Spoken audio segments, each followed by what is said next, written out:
Hey guys, and welcome to a new episode of Pokemon Go. In today's episode, I will teach you guys how to level up really fast in Pokemon Go. This is the most effective way I found you can level up without downloading any extra software or hacking the game. Now, one thing to keep in mind is as you level up, you will encounter higher level Pokemons, and the level of the Pokemon is based on a CP. Now, the lower CP Pokemon become useless very fast, so you need to level up really quickly before you can even start getting attached to any Pokemon. Now, if you don't know, CP stands for combat points. Combat points, it's actually an average between the attack and the defense of your Pokemon. The CP of the Pokemon cannot be increased or trained, so only your trainer level will be increased in this tutorial. But as I've mentioned, as you level up, you will find a lot stronger Pokemon and you will be able to evolve in the game. Now, my first advice here is forget about gyms all the way up to level 5. Gyms will yield you very little experience points for all the effort you have to put into it. Also guys, gyms are a lot harder to find and you have to go a lot further to get to one. So avoid gyms all the way up to level 5 and I will teach you guys why. Okay, so you've just started the game, you are at level 1. You will need to get around for this game, so you're actually gonna have to get out of your house. Now guys, the faster way you get around, the faster you will evolve in the game. Now, let's say you don't have any method of transportation, you're gonna have to walk. But if you can actually get a bike or a skateboard, it will make your journey a lot faster. Now let's start.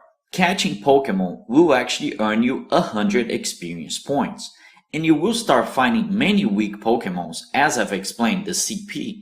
So guys, don't worry about this, and every new Pokemon you do find will yield you 500 experience points. Just so you guys have a little comparison, you will need to train at a friendly gym for 10 battles in order to earn the same 500 experience points you get for catching a new Pokemon. Now while you're going around and catching new Pokemons, you also have a chance of earning nice throws and great throws. The nice throw will yield you 10 extra experience points and a great throw will actually earn you 50 experience points. So the great advice here, just walk around as fast as you can, catch as many Pokemons as you can, because in between those Pokemons you will find Pokestops. Now a Pokestop is very easy, you just have to click on it and you earn free items. Every Pokestop you do find will earn you 50 experience points. Now they each have a 5-minute cooldown. So if a Pokestop is purple, you cannot earn any experience or items from it. But 5 minutes after, they will turn blue and you can hack them again. At those Pokestops, you might find items or eggs. Pokemon eggs, after they hatch, you need to walk 1 kilometer. After the 1 kilometer, you will earn 200 experience points for each egg that hatches. Now guys, if the hatched egg is a new Pokemon, you will also earn the new Pokemon experience of 500. So actually having an egg might earn you 700 experience points. While catching a lot of Pokemons, you might find Pokemon that have very little evolution shards. Now in Pokemon Go, if you didn't know, you will evolve your Pokemons based on evolution shards. Now every Pokemon has a different count, but let's take Caterpie for example. Caterpie only needs 4 evolution shards to evolve, so if you find 4 different Caterpies, you will be able to evolve into a Metapod. Evolving a Pokemon will yield you 500 experience points, and if you don't have the evolved Pokemon, it will gain you an extra 500. So just by evolving 4 Caterpies, you might get 1000 experience points. Okay, so as you can see, the basic is just go around as fast as you can, catch as many Pokemon as you can, find Pokestop, hatch eggs, and everything. Avoid gyms at all costs.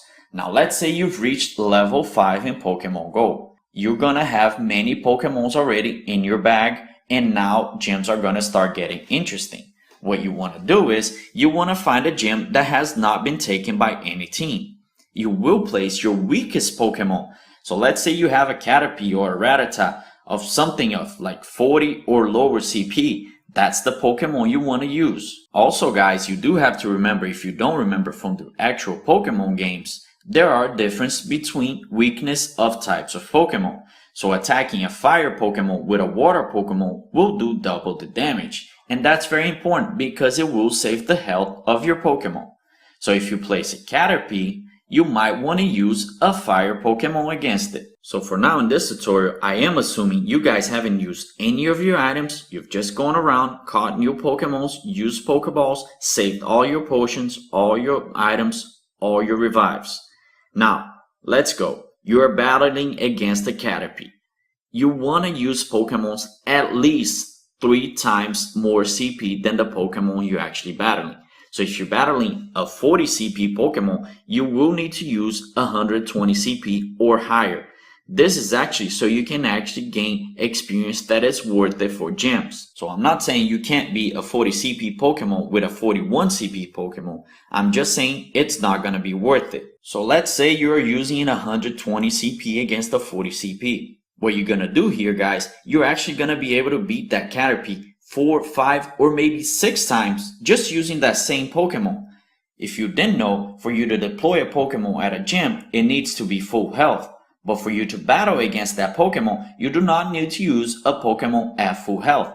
So you can save that Pokemon, use it about 4, 5, or 6 times, gain a lot of experience, and then after that Pokemon dies, you just release it. Guys, please do not use revive on weak Pokemons of around 100 CP. They are just not worth it. So what you're gonna do here, you're gonna actually let that Pokemon die. After it dies, you're gonna release it. This way, you're gonna keep the evolution shard and you're not gonna have to worry about that Pokemon anymore. Also, while you are battling at a friendly gym or a gym of your own against weak Pokemons, that gym is gonna get more prestige and it's gonna level up the gym even further.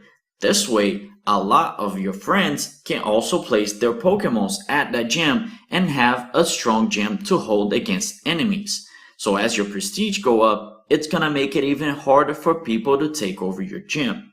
Now guys, for now, there's no actual good thing about having a gym other than the bragging rights, but you will be able to have a higher prestige gym. This way you'll be able to have more Pokemons defending it. Don't worry if the first Pokemon is weak, as long as the last Pokemon after you've done all your training is a strong one, you keep the gym pretty safe. One last thing about training at gyms, you may only choose one Pokemon to battle. So guys, if you're going against enemy gyms now, you may choose up to 6 Pokemons for the battle. Now yes, battling at enemy gyms earn you twice the experience. So if you actually defeat the enemy gym, you earn 100 experience points for each Pokemon you do defeat.